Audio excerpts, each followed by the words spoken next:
Halo, selamat pagi teman-teman ya, ketemu lagi dengan saya Bimo. Ingat, pantang mundur sebelum auto cuan. Ya, gimana teman-teman? Kemarin sudah selesai mengerjakan tugas-tugas mindset tentang diri ya. Jadi stop, bertobat, mengutuk diri, lalu program diri menjadi lebih positif, lebih memberdayakan supaya teman-teman lebih mudah untuk berhasil ya. Nah, sekarang kita akan belajar tentang mindset tentang marketplace ya. Jadi teman-teman pahami mindset tentang marketplace supaya teman-teman tidak terjebak, tidak salah langkah, dan apalagi kebingungan ya. Karena saya amati tahun-tahun lalu pertanyaan ini terbanyak munculnya. Jadi saya sediakan dalam video supaya teman-teman ketika ketemu kesulitan di jalan itu langsung sudah paham. Oh iya, pernah di-sharingkan yang kemarin yang seperti ini gitu. Oke, yang pertama adalah ilmu marketplace itu unik dan spesial ya. Jadi teman-teman ilmunya itu tidak seperti apa ya? Seperti misalkan orang bikin pintu ya. Dihaluskan dulu, lalu dipotong, lalu diukur dan lain sebagainya. Itu ilmunya itu unik dan spesial. Unik spesialnya itu gimana? Contohnya gini, satu teknik tidak bisa disamaratakan ke semua produk. Jadi teman-teman misalkan nih cara jual produk herbal akan berbeda dengan cara jual produk fashion gitu. Cara jual produk misalkan mainan ya akan berbeda dengan cara jual produk tentang elektronik gitu. Ya, jadi teman-teman tidak boleh atau jangan sampai menyamakan, memukul rata ya, satu teknik itu dipukul rata ke semua produk, karena itu tidak akan berhasil. Artinya apa? Setiap produk punya perlakuan masing-masing.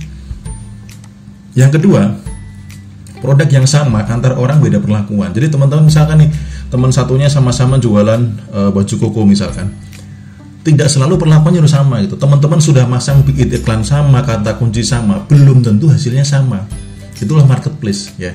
Jadi teman-teman harus ngeriset versi teman-teman sendiri, bagaimana caranya saya menemukan kata kunci yang pas di toko saya sendiri ya. Jualan produk yang sama belum tentu dengan teknik yang sama hasilnya akan sama. Itu uniknya marketplace. Kemudian teknik si A belum tentu hasilnya sama ketika dipakai oleh si B ya. Tadi sudah saya sharingkan. Apalagi tekniknya itu jualan produknya beda, loh teman-teman pakai di toko teman-teman, tidak bisa gitu. Jadi setiap toko punya perlakuan khusus, setiap produk punya perlakuan khusus, setiap toko punya perlakuan khusus. Nah, di Baleo Mall itu hanya salah satu contoh optimasi ya. Kalau optimasi gambar gimana, iklan gimana, optimasi menarik bagaimana, trusted bagaimana gitu ya. Nah, teman-teman itu PR-nya adalah apa? Menemukan versi teman-teman sendiri gitu loh. Versinya teman-teman tuh mudah menjualnya bagaimana, artinya dengan riset, dan juga versi teman-teman di produk ABCD pun nanti akan berbeda gitu ya. Nah, kelemahannya adalah apa? Kita dari kecil ya, dari SD, SMP, TK, SD, SMP, SMA, bahkan sampai perguruan tinggi, kita dididik dengan cara meniru dan menghafal. Nah, jebakannya adalah ketika teman-teman lihat video tutorial, maka teman-teman akan meniru sama persis, padahal itu belum tentu hasilnya sama ya. Jadi nanti ketika Om, saya sudah sesuai video tutorial kok hasilnya belum sama. Nah, berarti kamu terjebak di teknis. Yang penting adalah polanya. Oh, pola menentukan desain tuh begini. Oh, pola supaya trusted tuh begini. Oh, pola traffic tuh begini gitu. Nah, cara terbaiknya gimana? Teman-teman ngeriset, menentukan sendiri ya. Nanti di next step kita akan bahas bagaimana cara riset, pola risetnya ya. Tapi teman-teman paham dulu mindsetnya. Ya, jadi teman-teman stop untuk meniru dan menghafal ya. Karena dari dulu kita nggak diajari untuk bertumbuh, untuk kreatif itu jarang sekali di sekolah. Kita hanya diajari untuk meniru. Ini adalah ya, menghafal, kemudian rumus ini dan sebagainya. Tapi kita kurang diajari untuk berkreasi, untuk kreatif dan lain sebagainya. Nah, jadi teman-teman pahami ini dulu. Next step kita akan belajar bagaimana sih sebuah pola riset itu, bagaimana teman-teman bisa meriset sendiri versi terbaiknya teman-teman di produk yang teman-teman jual ya.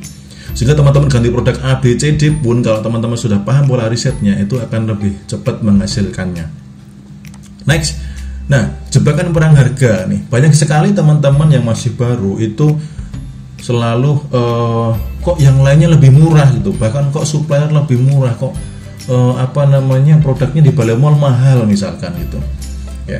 Jadi yang pertama, yang termurah itu belum tentu terlaris ya. Teman-teman kalau nggak percaya, misalkan nih teman-teman ada supplier harga misalkan harga kain batik 50.000. Teman-teman coba jual lebih murah dari supplier ya, selisih 500 gitu. Apakah penjualannya pasti lebih banyak? Enggak. Karena poinnya bukan di situ. Jadi harga termurah belum tentu terlaris ya. Jadi teman-teman jangan fokus kepada harus paling murah. Dan untuk menjadi termurah itu berat teman-teman. Karena apa? Misalkan nih saya sekarang pasang harga 45.000, bisa jadi 1 menit kemudian, 1 jam kemudian ada penjual baru yang upload senilai 40.000 atau 39.000. Jadi nggak bisa kita menuntut supplier itu harus paling murah, nggak bisa. Tapi poin pentingnya adalah bagaimana di Baleo Mall itu diajarkan untuk menghindari perang harga, ya. Bagaimana supaya menjualnya tetap laris tapi dengan harga yang tinggi, cuannya banyak gitu loh. Ya, dulu saya belum kenal Baleo Mall, saya selalu perang harga dengan kompetitor. Kompetitor jual berapa, saya selalu di bawahnya, selisih 500 lah, selisih 50 perak lah, selisih 1000 lah. Saya selalu berusaha untuk perang harga. Bahkan saya ngambil untung kain batik itu cuma 500 perak satu kain. Kalau teman-teman nonton video saya dengan Om APN itu saya bahas itu di podcast ya. Nah, setelah saya tahu Baleo Mall, saya mencoba menaikkan profit 2 kali lipat dengan konsep desain yang berbeda, dengan kemasan branding yang berbeda. Justru produknya malah laris, bahkan kehabisan. Ya, jadi di Baleo Mall diajarkan untuk menghindari perang harga. Nah, teman-teman sabar ya. Contohnya misalkan seperti inilah, misalkan ya. Kecuali dari desain, misalkan dari kata kunci, misalkan ada yang jualan, saya pakai yang simpel aja ya. Misalkan jualannya susu kurma ya. Nah, kalau misalkan kita ketik susu kurma, maka apa perbandingannya adalah susu kurma ya, harganya nih hancur-hancuran dengan perang harga nih 79, 78 ya kan, ini 15.000, ini 45 yang versi banyak ya kan, 83. Nah, rata-rata harganya kita akan perang dan ketemu dengan produk yang sama nih.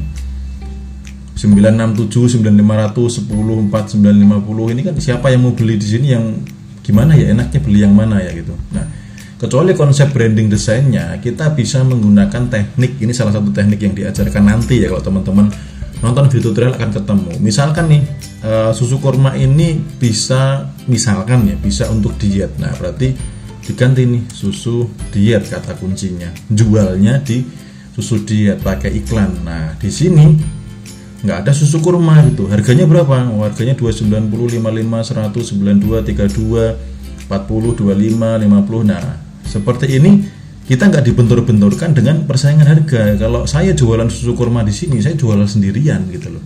Nggak ada kompetitor di sini karena saya pakai kata kunci susu diet. Ya, nanti banyak sekali teknik-teknik yang lainnya teman-teman bisa pelajari. Ya. Kemudian misalkan supplier juga jualan di marketplace, sebaiknya gimana Om gitu? Ya nggak apa-apa gitu. Kamu pakai kata kunci yang tidak dipakai oleh supplier gitu. Ya, misalkan suppliernya baju koko gitu, dia pakai kata kunci baju koko. Nah, kamu pakai kata kunci misalkan baju koko Pakistan misalkan. Jadi contoh nih, misalkan nih baju koko gitu ya. Setiap kata kunci yang diketik, kompetitornya tuh berubah. Nih ya, baju koko nih, kompetitornya kayak gini. Nah, terjualnya berapa nih? Lumayan banyak ya, 10.000 plus, 3.000, 1.000. Nah, ini banyak yang 10.000 plus itu terjualnya.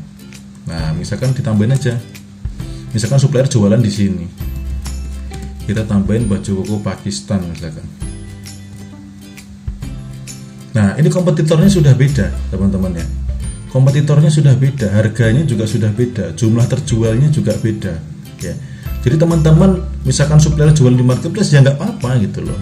Teman-teman tetap bisa jualan memakai kata kunci yang berbeda. Nanti di pelajaran materi itu ada di Baleo Mall. Kemudian bagaimana menentukan keuntungan. Nah, tadi kalau teman-teman jualan susu kurma tadi ya,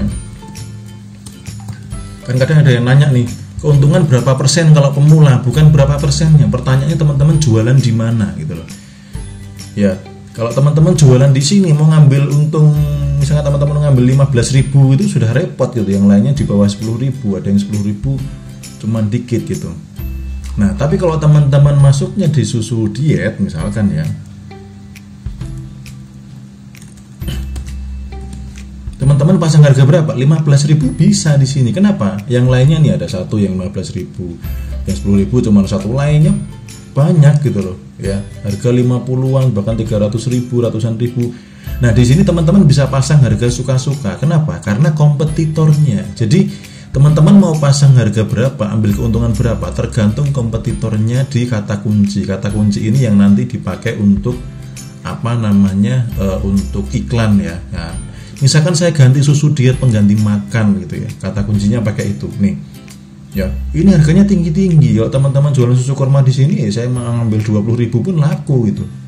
Ya, kenapa? Karena kompetitornya ratusan ribu gitu. Ya, jadi ini mengenai mindset tentang harga.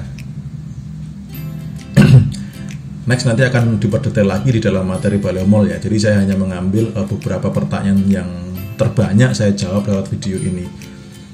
Nah, kemudian ini yang terpenting ya. Jadi pola riset itu gimana sih? Marketplace itu bukan ilmu tebak-tebakan ya. Maksudnya nanti biasanya ada yang tanya gini, Om kalau toko saya gini kan nanti bakal jadi gimana gitu. Saya bukan ahli terawang, saya bukan ahli tafsir atau ahli apa ya yang bisa menebak nanti bakalan gimana gitu ya. Jadi pola riset itu ya dilakukan dulu baru dianalisa, kerjakan dulu baru analisa. Artinya apa? Kalau teman-teman mengalami sebuah kebingungan, riset keduanya, misalkan nih judul A sama judul B nih, bagusan yang mana Om? Ya riset keduanya, upload keduanya, mana yang paling banyak dilihat, mana yang paling menghasilkan. Bid iklan saya bagusnya pakai sesuai rekomendasi atau 50% atau 60% atau 10%. Riset semuanya gitu ya. Karena kuncinya bukan di 100%, 50%, 60%-nya itu. Tapi kuncinya dari data riset. Jadi teman-teman punya data untuk dianalisa gitu. Ya, jadi marketplace itu akan sangat kental sekali dengan yang namanya riset. Jadi bukan ilmu tebak-tebakan, bukan ilmu yang pasti. Kemudian ya ini nanti yang seperti apa itu bisa saya bahas ya. Jadi coba riset gitu, biar tahu hasilnya. Jadi jangan menebak bakalan bagaimana atau banyak analisa nanti bakalan gimana. Kalau begini kemungkinan akan begini. Tetapi kalau menurut begini saya perkiraannya akan begini. Enggak seperti itu teman-teman ilmunya. Terabas aja. Jadi langsung praktek. Kemudian supaya ada data, teman-teman baca datanya biar tahu hasilnya gitu ya. Nah, keputusan bukan berdasarkan prediksi tetapi apa? Berdasarkan data riset. Ya. Jadi kalau teman-teman ambil keputusan mau menaikkan budget iklan, mau apa itu berdasarkan hasil riset, memutuskan produk ini winning atau tidak, kemudian desain ini disukai oleh customer atau tidak, itu berdasarkan apa? Data riset. Kenapa? Karena di era digital ini, barang siapa yang memiliki data, mampu membaca data dan mengevaluasinya, dialah pemenangnya. Ya, saya ulangi lagi, di era digital ini, barang siapa yang memiliki data, kemudian mampu membaca data dan mengevaluasinya, dialah pemenangnya. Ya, jadi kalau teman-teman nggak punya data, teman-teman nggak bisa baca data, nggak bisa mengevaluasi, maka riset otomatis akan gagal. Padahal keberhasilan di Baleo Mall, saya amati orang-orang yang jago-jago, best dropshipper, mereka risetnya gila-gilaan. Ya, jadi bukan berhenti di meniru dan menghafal atau apa kata mentor, apa kata teman, tetapi lebih berani ngambil keputusan untuk riset. Dan ingat, pantang mundur sebelum auto cuan.